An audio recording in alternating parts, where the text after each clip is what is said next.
Mempersembahkan serial Sandiwara Radio Misteri dari Gunung Merapi. Dalam kisah Harimau Siluman. Naskah karya Asmadi Syafar.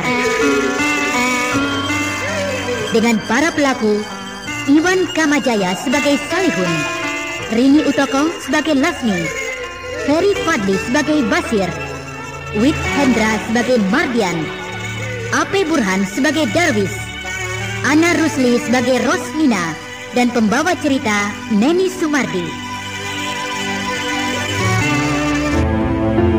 Bersinar terang begitu. Ya, Pungguk merindukan bulan. Sama seperti aku juga. Selalu merindukan Farida yang sebentar lagi akan jadi istri Mardian. Apakah aku seperti Pungguk merindukan bulan? Ya Tuhan, cobaan yang Kau berikan cukup berat untuk kupikul. Hai Pangeran, kenapa jiwamu jadi kerdil begitu? Kakek Jabat. Terpaksa aku turun dari tempatku di puncak Gunung Merapi itu karena melihat kau selalu murung. Aku murung karena... Ya, aku tahu. Kau sedang memikirkan Farida direbut orang. Ya, Kek. Tapi kau tidak berbuat apa-apa. Ya, Kek. Dan kau juga tidak berbuat apa-apa untuk menyelamatkan kawanmu Basir yang kini sedang terjebak di lembah hantu. Hah? Basir? Iya. Dia sedang ditawan oleh Salihun. Dukun yang mempunyai ilmu hitam yang hebat itu. Ya, aku hanya diam saja. Aku tidak tahu, Kek. Itu karena kau juga sudah kena tenung oleh Salihun. Sehingga kau tidak berdaya apa-apa. Kau seperti kehilangan semangat untuk hidup. Bangunlah, Pangeran. Bangunlah. Kau harus lepas dari ikatan tenung Salihun.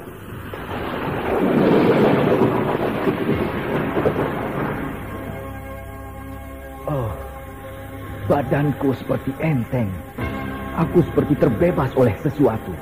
Nah, selamatkanlah Farida dari cengkraman Mardian, si siluman itu. Siluman? Iya, sejak dia kena kutuk si Panglima Kumbang, maka kini dia telah berubah menjadi harimau siluman. Berbahaya.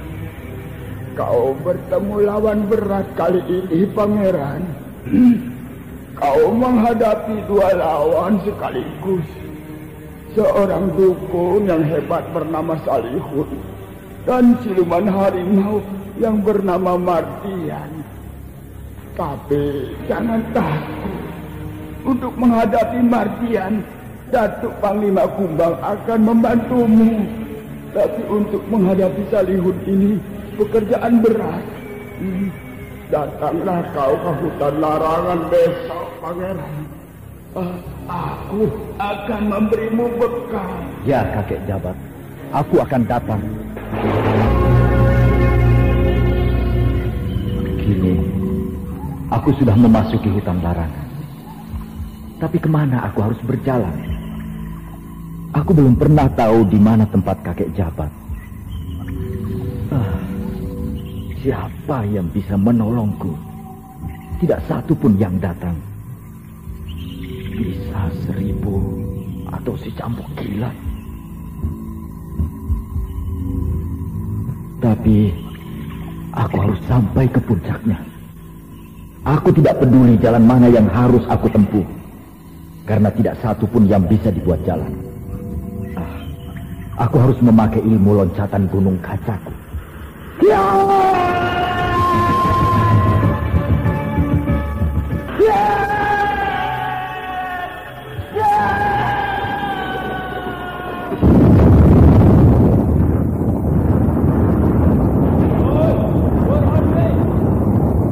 Siapa yang suruh kamu masuk kemari, ha? Oh, rasa apa ini? Besar dan besar. Ayo jawab. Kumis betul bentuk mukanya. Badan yang hitam dengan rambut keriting. Hai, bangsat! Jawab pertanyaanku. Aku datang kemari atas suruhan kakek Jabat. Kau tahu telah memasuki dan melanggar daerahku? Maaf, aku tidak tahu. Yang aku tahu bahwa hutan larangan ini di bawah kekuasaan kakek Jabat. Kurang ajar. Ya! Ya!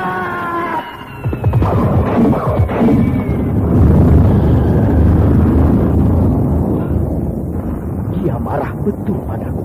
Kau bisa mengelakkan pukulanku, ha?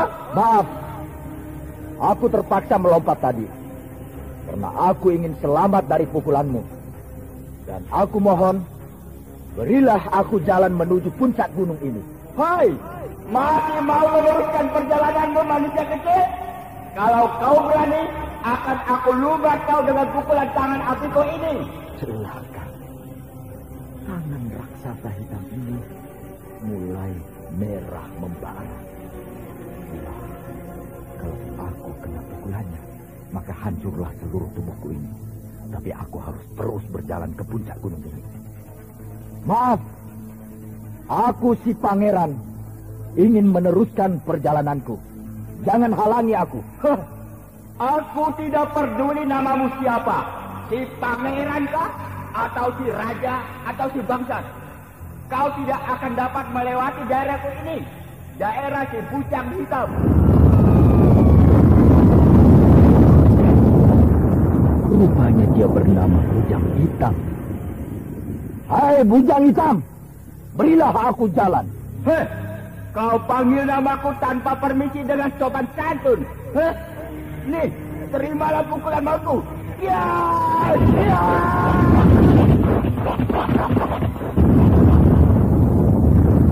Ya, ya. Wah, dia mengamuk. Aku harus bisa mengelakkan diri dari pukulan mautnya ini. Ya, ya, ya.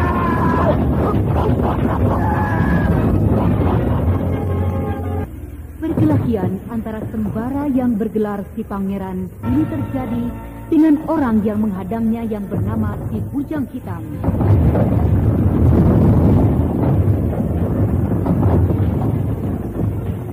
Perkelahian ini sangat mengkhawatirkan karena setiap pukulan yang dilancarkan oleh si Bujang Hitam mengakibatkan yang terkena pukulan itu runtuh dan terbakar. Tidak peduli apakah itu pohon-pohonan atau batu-batuan tebing yang keras dan curam.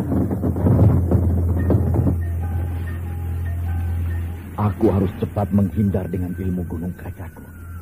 Cepat! Cepat! Hei, jangan lari kau begitu.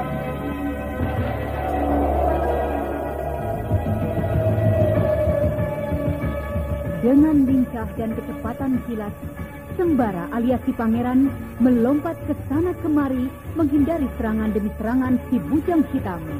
Sehingga membuat si raksasa yang hitam legam dan bermuka bengis ini semakin marah. Dan dengan kecepatan yang menakjubkan pula, dia mengejar Sembara yang berusaha lari menuju puncak Gunung Merapi.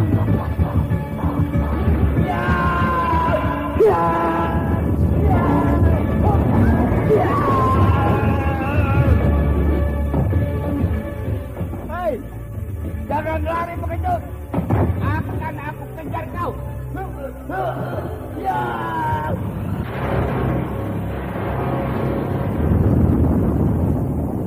Oh, dia bisa mengejarku dengan gerakan yang enteng. Aku harus pergunakan ikat pinggangku, pemberian Mbah Kober, untuk mengurung dan menutup jalannya. Iya, aku harus mempergunakannya. Dengan cepat, Sembara melepaskan ikat pinggang yang ada di pinggangnya. Lalu dia menyabetkan ikat pinggang itu 3 kali.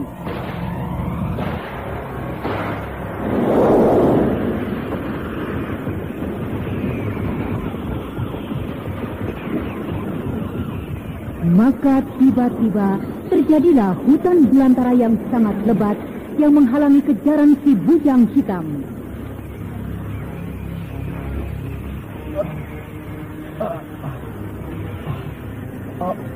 Hutan apa ini? Lebat sekali. Aku belum pernah masuk hutan begini lebat dan mengurungku dengan rapi. Aku harus bakar hutan ini dengan pukulan kakiku. Ya!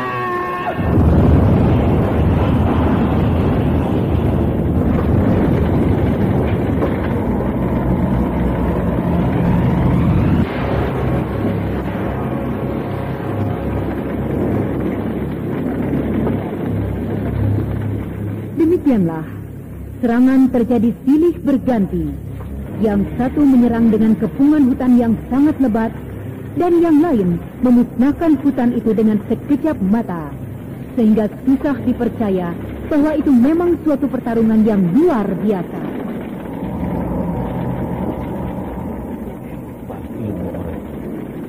Hutan buatanku dengan sekejap habis terbakar oleh pukulan apinya.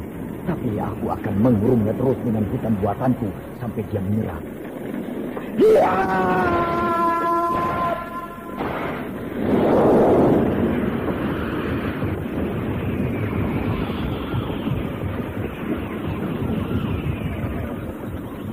Kurang ajar. Dia mengebukku lagi. Hebat juga ilmu anak ini. Ya!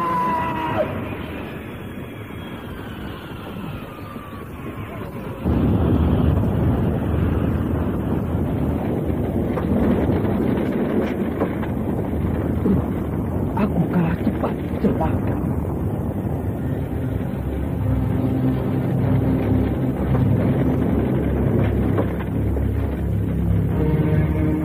Memang, kini Sembara ternyata kalah cepat dari lawannya, sehingga dia yang terkepung oleh api yang berkobar-kobar di sekelilingnya.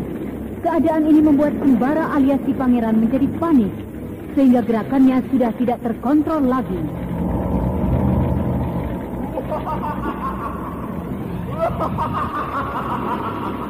Kau mau lari ke mana, ha? Di sekelilingmu telah berkobar api yang sebentar lagi akan membakar tubuhmu. Menyerah kau, anak muda.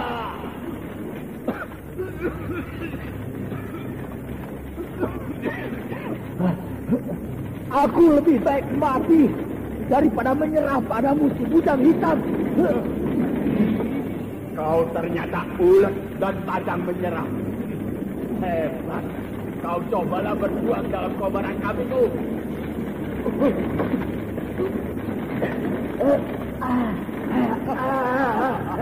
Hebat. Kau hebat. Kau bisa bertahan dalam lautan api yang sebenarnya hanya fata morgana ini.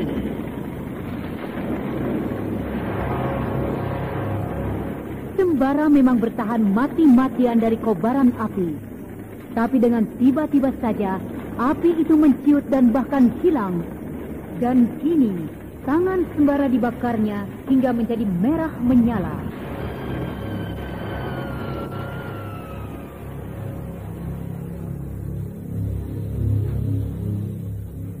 Hah?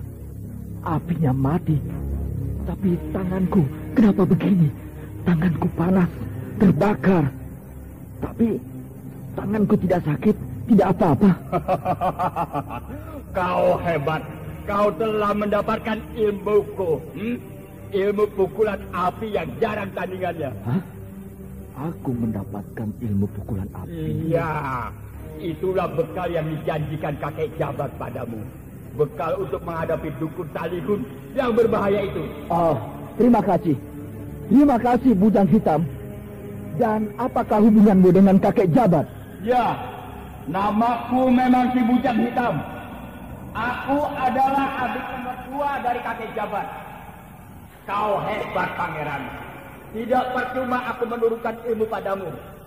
Nah, sekarang pulanglah. Dan bila kau nanti sampai di lembah sana, di lembah hantu, lepaskanlah temanmu si Basir dari kurungan gaib dukun Salihun. Terima kasih, Bujang Hitam. Aku akan pulang. Nanti kalau kita bertemu lagi, aku akan memberimu ilmu yang bagus dan aneh. Aku pergi.